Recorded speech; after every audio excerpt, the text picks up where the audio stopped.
Oh, yeah. What is up, Sooner Nation? I am Casey Mallon, and you are now, come on, in a Sooner state of mind. Make sure you subscribe on Apple Podcasts and Spotify. Bet Online is the world's most trusted betting platform and your number one source for everything online sports betting. Right now, you can receive a 50% free bet of up to $250 on your first deposit to bet on anything from the Olympics to baseball to Formula One racing. Bet Online has every stat, every matchup, and even live odds and spreads while the games are being played. And when the game's over, head on over to our online casino and get in on a game of blackjack or poker or unwind with one of our over 150 slot games. Head to the website today to get in on the action. Use promo code BELIEVE for your 50% free bet credit on your first deposit up to $250. Bet Online, the game starts here. On today's show, pads are popping. The boys are officially back. We'll check in on the early returns from fall camp. The preseason award watch list for the Sooners continues to grow. We'll tell you which players are feeling that love. The Sooners add an opponent to their 2027 season schedule. We're going to tell you who it is. And the preseason coaches poll is out, and I think Sooner Nation will have some thoughts on that. And I finally got to hit the sticks and get a sweet taste of that EA College Football 25. I'll give you my review on the game, all of that and more coming up. Sooner Nation, what is good? It's time to take up the yoke and plow the fields around. You guys watching any of the Olympics? I'm into it. The time difference makes it a little tricky if you jump on any of the social media channels. All the winners are out there before you get a chance to watch, so that kind of sucks. But you know what doesn't suck? Gojira rocking out on the side of a castle with a bunch of fire and a gaggle of Marie Antoinettes holding their severed heads. A menage a trois of freaks getting busy in a library. And, of course, Celine Dion absolutely crushing it from the Eiffel Tower. That shot from behind Celine looking out over Paris from the Eiffel Tower, the rain coming down, absolutely amazing. And with all the struggles she's had with her health, that was some good stuff. Now, I doubt anyone had Casey opens the show talking about Celine Dion on their bingo cards. But if you did, très bien, y'all. Also, 20 years ago, if you would have told me that Snoop would be a U.S. Olympic ambassador, I would have said you were not only rolling down the street smoking Indo, but also sipping on gin and juice. Snoop is absolutely killing it. He's added a whole new level of fun to the festivities, and it's hard to believe how much of a household name Snoop has become. So cool to see. Well done, playa. Completely awesome, man. So weird, though, but totally awesome. The other good thing about the Olympics is once they are over, we will be just 19 short days away from Oklahoma Sooners football. That is what I'm talking about. It is right around the corner. You know what else is right around the corner? The 2027 season. Whoa, man. We're just blowing past everything, but that is when OU will host the Utah State Aggies in Norman, Saturday, September 4th, 2027. It's going to be here before you know it. Trust me. Oklahoma and Utah State have met 5 times. The first matchup taking place in 1972. Sooners undefeated against the Aggies, including the most recent matchup in 2010. Sooners won 31-24. That was when Coach DeMarco Murray went off. Now, that score was a little too close, but a win is a win. We will take it. We don't apologize for winning. We just get that dub and go on. Utah State joins SMU and San Diego State on Oklahoma's current non-conference schedule for the 2027 season. Now that the SEC stays at 8 games, Sooners will need to find one more non-conference game to fill that schedule. But if they move to 9 games, no problemo, not going to do it. You know what? If we do need one more non-conference game, I wonder if Coach Gundy and those pokes will be crying about the turn of events and will want to renew Bedlam. That'd be pretty sweet, right? I think so. But who knows what college football is going to look like. I know that's right around the corner, but change plenty is coming. I think this 12-team playoff and all the conference realignment has really opened stuff up, and we are going to see major differences in the next few seasons. But you know what I would like to see on the schedule is keep a week open for the top teams from the previous season, from the top conferences, to set up some big-time games, a battle of champions, kind of how they do the bowl games. But let's do that at the beginning of the season. Get these teams matching up in a marquee game. With the extended playoffs, teams can afford to stack some good non-conference opponents on that schedule.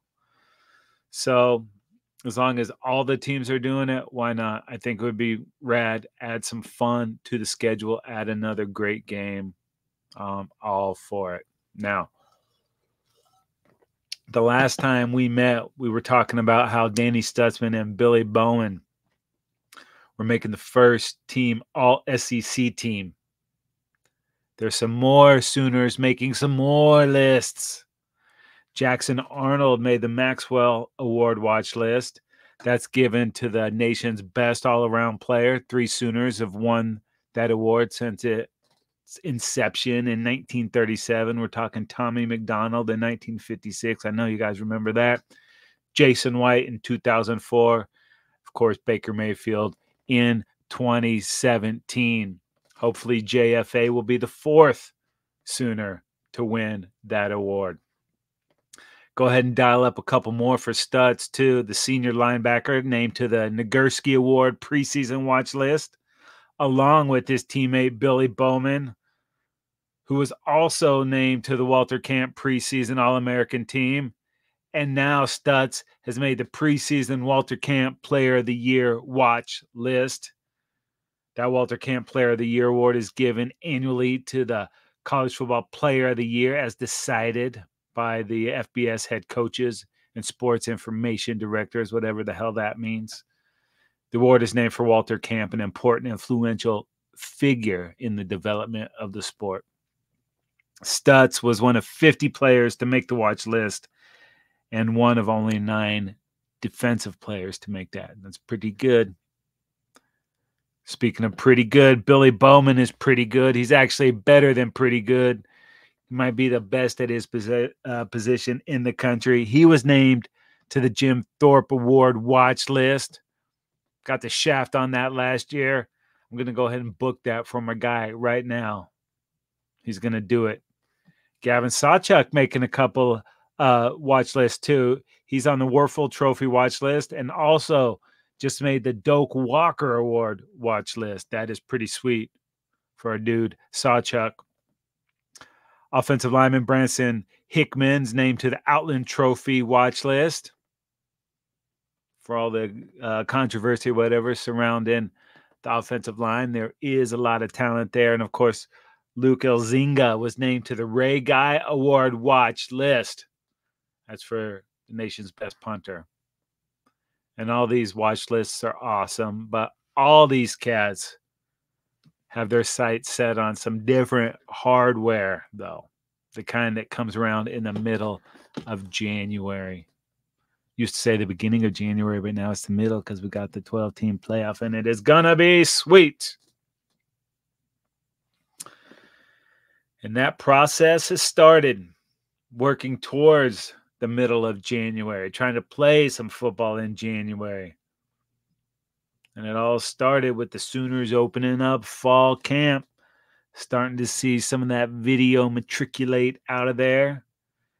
BV had a media session this week. Lots of good sound bites coming out of that. When he's talking about the O-line, he said all 5 spots were up for grabs. Competition. Don't come to OU if you're scared of competition. If you want it given to you, scram, beat it, go somewhere else. He did say he liked the depth and mentioned Sexton and Taylor and Tarquin a couple of times. So that gives you an idea of who's been in his peripheral. He did mention some other guys, but he mentioned those guys quite often. And he said they've got guys that can play winning football. That's what it's about, playing winning football. And he also said that he feels like the O-line is much better than where they were in spring ball. Now, it's only been a few practices in, but he likes what he's seeing. That's good news. You know, between all these guys, there is a lot of experience and games started, just not a lot of cohesion left. As long as they all can perform at the level we need them to, it's going to be good. I trust Bill Bedenbaugh, and I trust this staff, and I trust the process. But now is really the time of year you don't want to hear anything about players or see anything about players. I always say, and this applies to pros too, the ticker is not your friend. Get up, having your coffee, watching some Sports Center, the ticker goes by. Oh, you just hope it doesn't have anything on there. Unless it's CD Lamb signs his new deal for $35 million a year. We'll take that. But other than that, the ticker is not your friend. Venables did mention a couple of guys with injuries, but none of them sounded like anything major. That's always good news. Said Deshaun McCullough has a toe, not a big deal. He said Farouk is back. That's great news. We've seen some of the video of him in practice. Looks like he's moving pretty well. Venables also said Andrell is not back at full speed, but is running and doing work. We've seen a little bit of that too. It's a great opportunity for all those other guys to step up while Farouk and Anthony get healthy. Opportunity, baby. What more could you ask for? We're not going to have to rush those guys back. Deion Burke's in the mix. Nick Anderson. It's got plenty of talent. Jaden Gibson, lots of talk of how this guy is performing. So let's get healthy, and then we'll worry about getting those guys on the field. Pamplemousse, I don't have my poppy, but I love the La Croix Pamplemousse. There is a sponsorship opportunity. If the La Croix people are listening, hit us up. BV also said some good stuff about JFA. He said he is executing at a high level. His decision-making is even better than it was. And he says he's elevated his leadership. These are the points that Venables always wants to hit. And it's rad when a player is syncing up with the goals that are set out for them. Dude is building something special here. I know I say it week in and week out, but I truly believe it. I think he's becoming the coach that we needed. And this program is elevating to another level, man. They're doing some next level stuff in all aspects of it. And I am completely stoked about it. Venables also said they are in a much better spot than last year at tight end. And that is going to be critical to get some production. Venables mentioned about 4 or 5 guys he likes at the position. Last year it was Stogg, and that's where the depth ended. Guys were either hurt or couldn't perform or whatever it was. There was not much there. And now it's been a complete transformation of where they started at the position when the coaching staff got here and what they're going to put on the field in 2024. Sharp, Roberts, McIntyre, Helms, Mitchell. Can't wait to see all those dudes get after it. I think this is going to be a major impact on this offensive scheme that we didn't have last year. If these dudes can block, we know some of these guys can get downfield too. So I'm excited. You know what? I'm excited about every damn thing about this team, but I'm really stoked about the running back room. On paper, this looks to be a complete 180 from where it was last year. Now, most of that was due to health and some other factors, but no one last year was able to step up and take over at the position And this year, you're looking at these cats, and I don't know how you're going to keep them off the field. I mean, I think there's several of them that can step up and do the job. Sawchuk looks to be coming in healthy, building off a strong end to the 2023 season. I think it was 5 straight games with at least 100 yards rushing. He was banged up going into the season last year. It took a while to get him right. If he's healthy going in, I love what I'm seeing out of that dude. Javonte Barnes, he is back and healthy. Dude had a completely disappointing season last year. He could not get healthy. He had that foot problem, and it just lingered all season. Didn't get to his head, though. He had an opportunity to bounce, and he chose to stay put. He wanted to come back, and he wanted to compete. Barnes said, it was no doubt that this was the place I wanted to be. I've loved OU ever since I was in high school, ever since DeMarco was recruiting me. This is the place I wanted to be. I love this place. Love what I'm hearing. Everyone's saying that this guy is healthy. And don't forget, in the bowl game against Florida State, man, he was crushing those fools. Just couldn't get right last year. Hopefully the health problems are behind him and he is ready to move forward. I love the mindset. I love that he wanted to stay and be part of this. And I think he's going to play a major role in the running back room this season. Caleb Hicks. Dude looks like an absolute physical monster. He's got everything you could want. Cannot wait to see him get on the field too. Oh, man. We're talking how stock this is. We haven't even talked about the number 1 ranked running back coming in. Are you kidding me? When Venables was asked about Taylor Tatum, he said fearless, confident, handles tough coaching, and he said he wouldn't put any limits on what he can contribute this fall. Handles tough coaching. That's the right type of dude. You know, I haven't seen a lot out of Tatum from spring ball because it's only been a minute and he got there late. But from what I have seen, he looks pretty good. I love Seth. I love Joe John. Natural cohesion with all the offensive coaches. We're getting it going, people. I'm freaking excited, if you can't tell. I'm not even highly caffeinated. We're doing this at the end of the night. I should be running on fumes, but baby, I am in a Sooner state of mind, and it propels my energy levels to the highest of highs. And I love football. Now you flip it over to the defensive side of the ball. BV said Woody Washington primarily at corner, but has worked in multiple positions. Woody coming back might not have gotten the attention that Stutz and Bowman got, but I think by the end of the season, we will see how valuable Washington coming back to this squad really was. I think he's going to play a major role too. Good Lord. At safety, oh, baby. RSJ, Billy, and Peyton Bowen. Venables mentioned Bowen a few times, as did Billy Bowman during the SEC media days. Dude has tremendous upside. Injuries kind of slowed him down last year, had pockets where he flashed, but wasn't consistently a part of it. If he stays healthy by the end of the season, everybody will know who this guy is. And Venables also said he loves the depth everywhere, but the Sooners absolutely stacked at safety. He was also talking up the other Bowen, Eli Bowen. Every chance he gets, Brent's had something positive to say about this guy. It sounds like he is a football junkie, and you can't overwhelm him. Or if you can, they haven't hit that level yet. So out of a true freshman, man, that is good to hear. It sounds like dude is going to be special. Gentry Williams finally healthy too. He's going to be a star in this defense.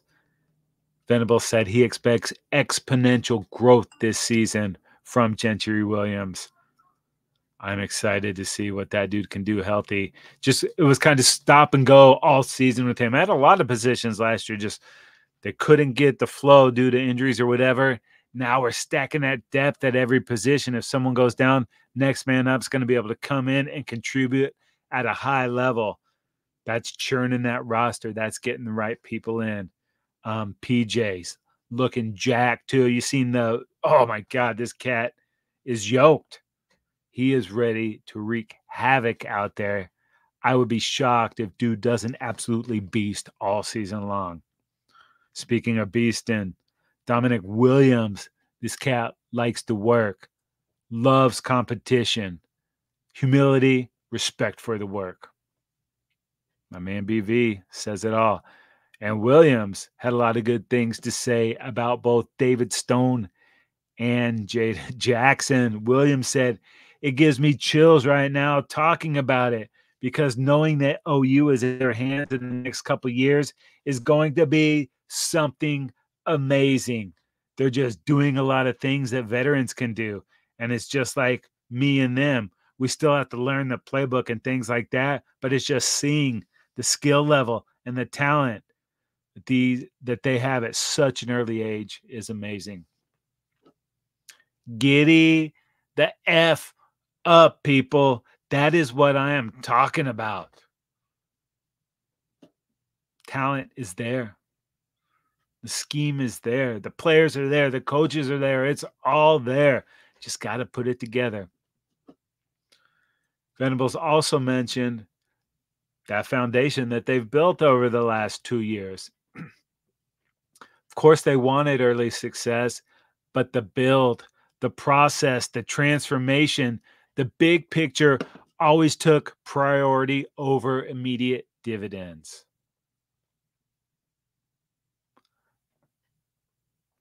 The big picture always took priority over the immediate dividends.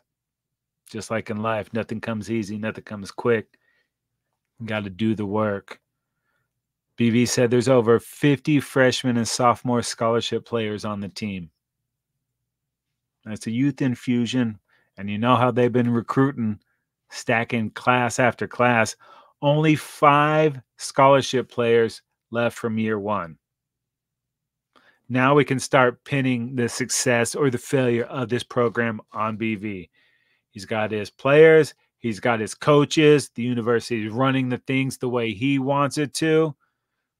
So now that all this stuff is implemented, let's see what happens. I think it's going to be great. It's a tough schedule, but I am stoked. Stoke levels rising, baby, because football is here. And I think the long term and the winning is going to come together. I think they're on a collision course this season. I think some special things are going to happen. A lot will depend on how Jackson Arnold is able to get it going. But if he can lean on that run game and those skill players and the cohesion on that line with this defense, they might be able to get out of most games of 17 or 20 points. Now I fully anticipate them putting up 30 to 40 and sometimes hopefully more. But I think that defense is going to keep us in a lot of games. They're going to create a lot of turnovers, a lot of short fields. And if the offense can capitalize on that, we're going to be in a good spot. Good spot, maybe. I don't know. You tell me. The preseason top 25 coaches poll was released this week. Sooners winning 9 SEC teams to make the top 25. The Sooners roll in at 16. 6 of the team on the Sooners schedule that are ranked ahead of them. That means Texas at 4, Bama at 5, Ole Miss at 6, Mizzou at 10, LSU at 12, Tennessee at 15. Playing all those guys. That is a brutal, brutal schedule. But why would you want it any other way? If this team can make it through that, they're going to be battle tested and ready. And are you kidding me? At the end of the year, back to back, hosting Bama and then at LSU, these Sooners can come out of that schedule with 9 wins. The growth from week 1 to week 12 or whatever the hell it is going to be exponential. They're going to be tested. That's going to be a different squad. A lot of those freshmen and sophomores will be playing like sophomores and juniors. It's going to come together. Just got to make it through some of those rough patches at the beginning and get to where they want to go. I fully think they're going to. No. Just a couple short weeks, people. We're getting close. I finally got to play EA College Football 25. Only got 2 games in, but those were 2 freaking sweet games. I totally smashed the Pokes in my first game. Gavin beasted all over those fools. Just kept giving him the rock, and he ran it down their freaking throats. Billy Bowman had an interception in the game. Stutz a tackle for a fumble. Oklahoma completely dominated those sad Pokes. My second game, I needed to step up the competition a little more. Went on the road to the big house, playing those Michigan Wolverines. And while it was much more of a struggle, I eventually got it going on offense and ended up rolling on those Beans, baby. On the defending champs. OU went in there, shut the 100,000 large down, and got out of there with a dub. And it was very tough to get that run game going against Michigan. You could really feel a difference between their defense and Okie State. The gameplay makes you play cleaner. I could get away with some mistakes against the Pokes that I couldn't get away with against Michigan, and you could kind of feel that going on, which made it pretty cool, man. So I'm digging that game. Michigan's D, very stout, but we kept hammering it. And then we finally broke through and ended up stretching that lead to a couple tutties. Lots of nice work in that game by Deion Burks. A lot of crossing patterns. You get that cat in one-on-one or man coverage. Bye, Felicia. He gone. He was trouble for that Michigan defense. And I'll tell you what, though, oh my gosh, if Jake Roberts can do anything in real life anywhere close to what he's doing in NCAA Football 25, watch out. This dude was unguardable, came down in traffic, held onto the rock through contact, came up with some big plays on third down, was completely stoking me out. I mentioned Billy Bowman. He was getting some hey, pause. He was getting some huge picks in both games. Art imitating life. This game was so fun, and I am definitely looking forward to spending some more time with it. Now, Madden 25 is set to be released on Friday, August 16th. They've been releasing their player rankings ahead of the game. Couple Sooners coming in high in their position rankings. 3 Sooners make it on the lineman top 10, including the very top spot coming in at number 1 with a 99 overall rating. You know who it is Trent Williams. Been in the game a long time and maybe the best left tackle in the game. Speaking of the best, maybe the best right tackle in the game. Lane Johnson, he came in at number 4. And our dude, Creed Humphrey, can you take me higher? Rounding out that top 10 at 10. He's on his way, looking for that new contract coming up. Creed is going to get paid. Do not worry about it. On the receivers list, CeeDee Lamb came in at number 3. We need to get this guy into camp. I don't know what the hell's wrong with Jera. When Jetta got his contract, it seemed like it was a no-brainer. Pay CD. Tyreek got another deal. Where is CD's money? Jera, don't tell me you don't have it. Make this thing happen. Should have been done. Missing valuable time. CD doesn't need it in practice, but he could work that cohesion with Dak. Pay the man. Joe Mixon coming in 5th at running back. Mark Andrews, number 3 for tight ends. Jalen Hurts, number 8 for quarterbacks.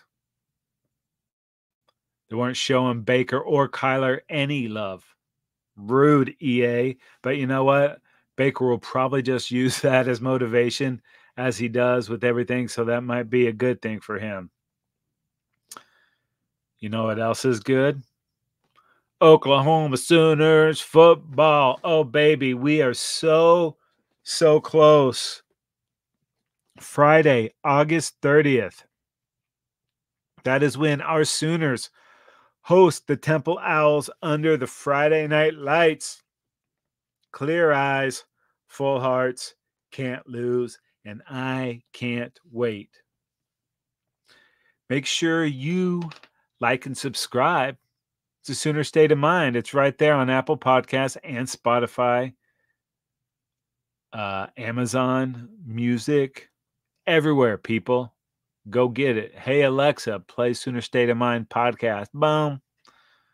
Subscribe, and you don't have to miss any of the good stuff. Also, head on over to Believe.com. That's BLEAV.com. You see it right up there in the corner. If you're watching, that is. Type in Sooner State of Mind, and you are locked. We have great, did I say great? A ton of great content. It's every team, every topic, everywhere. Believe.com. And if you were like, what the hell were you talking about? I don't see Believe up in the corner. That means you're just listening. But if you would like to watch Sooner State of Mind and see this sweet Geezer Butler biography, got to break into that bad boy. Got a little Geezer Butler autograph right there in the front. If you don't know who Geezer Butler is, figure it out, nerds. If you do, you're my peeps, and I love you for it. I love you even if you don't, but get hip. Find out. If you want to watch Sooner State of Mind, head on over to YouTube and search the Football Dudes. We are there. Like, subscribe, comment. Get some interaction going, people. It's a symbiotic relationship. You feed me, I feed you. We keep the Sooner content flowing. Sooner State of Mind is brought to you by Bet Online. My name is Casey Mallon, and I am in a Sooner state of mind.